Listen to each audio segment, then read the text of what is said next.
ಆಚಿ ಮಸಾಲ. ಎಂತ ಅಡಿಗೆಯ ರುಚಿಯಾಗೋ ರಹಸ್ಯವು 20 ರೂಪಾಯಿ. ಸದನದಲ್ಲಿ ನಾಗೇಂದ್ರ ವಿಚಾರ ತುಂಬಾ ಚರ್ಚೆ ಆಗ್ತಾ ಇತ್ತು.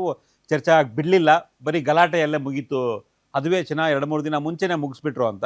ಈ ನಡುವೆ BJP ಬಹುಶಃ ಪಾದಯಾತ್ರೆ ಮಾಡುತ್ತೆ, ಒಂದು ರೀತಿ ಹೈಕಮಾಂಡ್ನ ಒಪ್ಪಿಗೆ ಕೇಳ್ತಾ ಇದೆ. ಹೇಗೆ ಮಾಡಬೇಕು, ಯಾವ ಥರ ಮಾಡಬೇಕು ಅನ್ನೋ ಲೆಕ್ಕಾಚಾರದಲ್ಲಿ ನಾವು ಚರ್ಚೆ ಆಗಿದ್ವು. ಸೊ ಇವತ್ತು ಅಧಿಕೃತವಾಗಿ BJP ಅನೌನ್ಸ್ ಮಾಡಿದೆ, ಪಾದಯಾತ್ರೆಯನ್ನು ಅನೌನ್ಸ್ ಮಾಡಿದೆ. ಸೊ ಬಳ್ಳಾರಿಗೆ BJP ನಾಯಕರು ಪಾದಯಾತ್ರೆಯನ್ನು ಮಾಡ್ತಾ ಇದ್ದಾರೆ. ವಿಶೇಷವಾಗಿ ಕಲ್ಯಾಣ ಕರ್ನಾಟಕ ಭಾಗವನ್ನು ಟಾರ್ಗೆಟ್ ಮಾಡಿಕೊಂಡು ಈ ಒಂದು ಪಾದಯಾತ್ರೆಗೆ ಪ್ಲಾನ್ ಮಾಡಿದೆ BJP.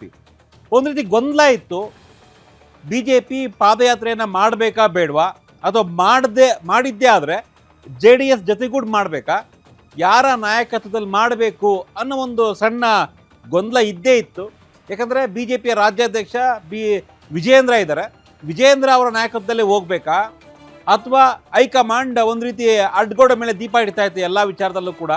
ವಿಜಯೇಂದ್ರಗೆ ಸಂಪೂರ್ಣವಾದಂಥ ಪವರ್ ಕೊಡದೇನೆ ಮತ್ತೊಬ್ಬ ಈಗ JDS ಜೊತೆನೋ ಅಥವಾ ಜೋಶಿನೋ ಅಥವಾ ಅಶೋಕ್ನೋ ಈ ರೀತಿಯಾಗಿ ಒಂದು ರೀತಿ ಹಾವು ಸಾಯಬಾರ್ದು ಕೋಲು ಮುರಿಬಾರ್ದು, ಈ ರೀತಿಯಾದಂಥ ಒಂದು ಡಬಲ್ ಸ್ಟ್ಯಾಂಡರ್ಡ್ಗೆ BJP ಹೈಕಮಾಂಡ್ ಸಿಕ್ಕಾಕೊಂಡಿತ್ತು ಅನ್ನೋ ಚರ್ಚೆ ಆಗ್ತಾನೆ ಇತ್ತು. ಹೀಗಾಗಿನೇ ರಾಜ್ಯದಲ್ಲಿ BJP ನಾಯಕರು ಯಾವುದೇ ರೀತಿಯ ಒಂದು ಹೋರಾಟವನ್ನು ಮಾಡಬೇಕಾದ್ರೆ, ಒಂದು ಸ್ಪಷ್ಟ ನಿರ್ಧಾರವನ್ನು ತೆಗೆದುಕೊಳ್ಬೇಕು ಅಂದರೆ ಸಾಕಷ್ಟು ಗೊಂದಲ ಇರ್ತಾ ಇತ್ತು. ಕೊನೆಗೂ ಆ ಗೊಂದಲಕ್ಕೆಲ್ಲ ಫುಲ್ ಸ್ಟಾಪ್ ಹಾಕಿ ಈಗ ವಿಜಯೇಂದ್ರ, BJPಯ ರಾಜ್ಯಾಧ್ಯಕ್ಷ ವಿಜಯೇಂದ್ರ ಅವರ ನೇತೃತ್ವದಲ್ಲಿ, ಅವರ ಒಂದು ಲೀಡರ್ಶಿಪ್ನಲ್ಲಿ ಈ ಒಂದು ಪಾದಯಾತ್ರೆ ಶುರುವಾಗ್ತಾ ಇದೆ. ಇನ್ನೊಂದು 4-5 ದಿನ ಪಾದಯಾತ್ರೆ ಶುರುವಾಗುತ್ತೆ. ಸೊ ಈ ಒಂದು ಪಾದಯಾತ್ರೆಯ ಉದ್ದೇಶ ಏನು, ಯಾಕೆ ಈ ಪಾದಯಾತ್ರೆ ಮಾಡ್ತಾ ಇದ್ದಾರೆ, ಇದರಿಂದ ಲಾಭ ಆಗುತ್ತಾ BJPಗೆ, ಯಾಕೆ ಬಳ್ಳಾರಿಗೆ, ಸಹಜವಾಗಿಯೇ ಹಿಂದೆ ಸಿದ್ದರಾಮಯ್ಯನವರು ಬೆಂಗಳೂರಿಂದ ಬಳ್ಳಾರಿಗೆ ಪಾದಯಾತ್ರೆಯನ್ನು ಮಾಡಿದ್ರು. ಈಗ ಇದೊಂಥರ ಉಲ್ಟಾ, ರಾಯಚೂರು ಗಡಿ ಭಾಗದಿಂದ ಬಳ್ಳಾರಿವರೆಗೆ ಪಾದಯಾತ್ರೆಯನ್ನು ಹಮ್ಮಿಕೊಳ್ತಾ ಇದೆ BJP.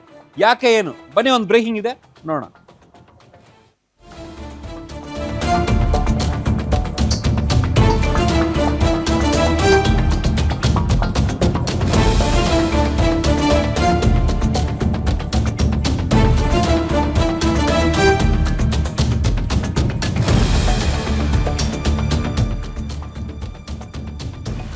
ರಾಜ್ಯ ರಾಜಕೀಯದಲ್ಲಿ ಮತ್ತೆ ಪಾದಯಾತ್ರೆ ಪಾಲಿಟಿಕ್ಸ್ ಜೋರಾಗ್ತಾ ಇದೆ. ಪಾದಯಾತ್ರೆ ನಡೆಸಿ ಹಿಂದೆ ಹಲವು ಪಕ್ಷಗಳು ಅಧಿಕಾರಕ್ಕೆ ಬಂದಿದ್ದು. ಈವನ್ ಸಿದ್ದರಾಮಯ್ಯನವರು ಪಾದಯಾತ್ರೆಯನ್ನು ಮಾಡಿ ಬಳ್ಳಾರಿವರೆಗೆ 2013ರಲ್ಲಿ ಕಾಂಗ್ರೆಸ್ ಗೆದ್ದು ಸಿದ್ದರಾಮಯ್ಯನವರು CM ಆಗಿದ್ರು. ಇದು ನಮ್ಮೆಲ್ಲ ಕಣ್ಮುಂದಿರ್ತಕ್ಕಂಥ ಬಹುದೊಡ್ಡ ಉದಾಹರಣೆ. ಈಗ ಅದೇ ರೀತಿಯ ಒಂದು ಹಿಸ್ಟರಿಯನ್ನ ರಿಪೀಟ್ ಮಾಡೋದಕ್ಕೆ BJP ಬಹುದೊಡ್ಡ ತಂತ್ರಗಾರಿಕೆಯನ್ನ ಪ್ಲಾನ್ ಅನ್ನ ಮಾಡಿದೆ. ವಾಲ್ಮೀಕಿ ಹಗರಣವನ್ನ ದೊಡ್ಡ ಅಸ್ತ್ರವನ್ನಾಗಿ ಮಾಡಿಕೊಂಡು ಈಗಾಗಲೇ ಕಳೆದ 8-10 ದಿನಗಳಿಂದ ಏನು ಬೆಂಗಳೂರಿನಲ್ಲಿ ಸದನದ ಒಳಗಡೆ ಸದನದ ಹೊರಗಡೆ BJP ದೊಡ್ಡ ಮಟ್ಟದ ಪ್ರತಿಭಟನೆಯನ್ನು ಮಾಡಿತ್ತು. ಅಧಿವೇಶನ ಸರಿಯಾಗಿ ಆಗಲಿಲ್ಲ. ಆದರೆ ವಾಲ್ಮೀಕಿ ಹಗರಣದಲ್ಲಿ ಏನು ಆರೋಪಿಯಾಗಿರ್ತಕ್ಕಂಥ ನಾಗೇಂದ್ರ ರಾಜೀನಾಮೆಯನ್ನು ಕೊಡಲಿಲ್ಲ. ಅದಕ್ಕೆ ತಕ್ಕದಂಥ ಕೌಂಟರನ್ನು BJPಗೆ ಕೊಟ್ಟರು. ಇದೀಗ ಮತ್ತಷ್ಟು ಹೋರಾಟವನ್ನು ಮತ್ತಷ್ಟು ದೊಡ್ಡ ಮಟ್ಟದಲ್ಲಿ BJP ಇದನ್ನ ಇಡೀ ರಾಜ್ಯಾದ್ಯಂತ ದೊಡ್ಡ ಮಟ್ಟದಲ್ಲಿ ಆಗಬೇಕು ಅನ್ನೋ ಕಾರಣಕ್ಕಾಗಿ ಪಾದಯಾತ್ರೆಯನ್ನು ಘೋಷಣೆ ಮಾಡಿದೆ.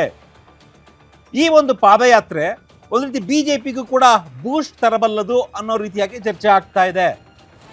ಒಂದು ರೀತಿ ನಾಯಕತ್ವ ಗೊಂದಲ, ಯಾರು ಲೀಡ್ ಮಾಡಬೇಕು, ಹೈಕಮಾಂಡ್ ಪೂರ್ತಿ ಸಪೋರ್ಟ್ ಮಾಡುತ್ತಾ ಇಲ್ವಾ ರಾಜ್ಯ BJPಗೆ, ಇದೆಲ್ಲವೂ ಗೊಂದಲ ಇತ್ತು. ಹೀಗಾಗಿನೇ ವೆಯ್ಟ್ ಮಾಡ್ತಾ ಇದ್ರು ವಿಜಯೇಂದ್ರ. ಈಗ ಕೊನೆಗೂ ಕೂಡ ಹೈಕಮಾಂಡ್ನಿಂದ ಗ್ರೀನ್ ಸಿಗ್ನಲ್ ಸಿಕ್ಕಿದೆ.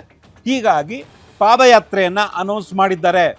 ಈ ಒಂದು ಪಾದಯಾತ್ರೆಯಿಂದ 2028ರ ವಿಧಾನಸಭಾ ಚುನಾವಣೆಗೆ ಒಂದು ರೀತಿಯ ಟ್ರೆಂಡ್ ಸೆಟ್ ಆಗುತ್ತಾ, ಅಥವಾ ಎಲೆಕ್ಷನ್ ಮೂಡ್ಗೆ ಬಂದ್ಬಿಡುತ್ತಾ ಮೂರು ಪಾರ್ಟಿಗಳು, BJPಗೆ JDS ಕೂಡ ಸಾಥ್ ಕೊಡುತ್ತೆ ಅನ್ನೋ ಒಂದು ಮಾತಿದೆ. ಹಾಗಾಗಿ ಈ ಒಂದು ಪಾದಯಾತ್ರೆ ನಿಜಕ್ಕೂ ಕೂಡ 2028ರ ಚುನಾವಣಾ ಭವಿಷ್ಯವನ್ನು ನಿರ್ಧಾರ ಮಾಡಿಬಿಡುತ್ತಾ. ಒಂದು ಕಡೆ BJP ಮತ್ತು JDSನ ಮೈತ್ರಿಯ ಒಂದು ಭವಿಷ್ಯ ನಿರ್ಧಾರ, ಕಾಂಗ್ರೆಸ್ ವಿರುದ್ಧ ಒಟ್ಟಾಗಿ ಹೋರಾಟ ಮಾಡುವಂಥ ನಿರ್ಧಾರ, BJPಯ ನಾಯಕತ್ವ ವಿಜಯೇಂದ್ರ ಅವರ ಲೀಡರ್ಶಿಪ್ನಲ್ಲೇ ಈ ಒಂದು ಪಾದಯಾತ್ರೆ ಆಗುತ್ತೆ ಅನ್ನೋ ಒಂದು ಚಿತ್ರಣ. ಅಂದರೆ ಮುಂದಿನ BJPಯನ್ನು ಲೀಡ್ ಮಾಡೋದು ವಿಜಯೇಂದ್ರ ಅನ್ನೋದು ಸ್ಪಷ್ಟ ಆಗುತ್ತೆ. ಸೊ ಈ ಒಂದು ಪಾದಯಾತ್ರೆ ಹಲವು ಮೆಸೇಜ್ಗಳನ್ನು ರಾಜ್ಯ ರಾಜಕಾರಣದಲ್ಲಿ ರಾಜ್ಯ ನಾಯಕರಿಗೆ ಕೊಡುವಂತಹ ಒಂದು ಪಾದಯಾತ್ರೆ ಆಗಬಹುದು ಅನ್ನೋ ಲೆಕ್ಕಾಚಾರ ಇದೆ.